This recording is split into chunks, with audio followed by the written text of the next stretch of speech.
ছোটবেলায় খুব কাছের কেউ চোখের আড়াল হলে কিংবা চলে যেতে চাইলে কাঁদতাম, চিৎকার করতাম, ঠোঁট ফুলিয়ে তার জামা টেনে ধরে রাখতাম, তাকে জাপটে ধরে নিজের অধিকার ফলাতাম, যে কোনো কিছুর বিনিময়ে তাকে রেখে দিতে চাইতাম। বড়বেলায় এসব কিছুই পারি না।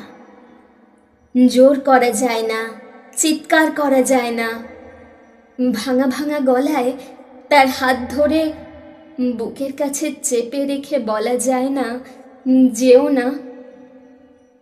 শুধু তার যাওয়ার পথে ফ্যাল ফ্যাল করে তাকিয়ে থাকতে হয়, কিংবা হাসি মুখে কিছুটা পথ এগিয়ে দিতে হয়। তারপর বাড়ি ফিরে সারা শরীরে জ্বর নামিয়ে বিছানা আগলে শান্ত হতে হয়। অদ্ভুত।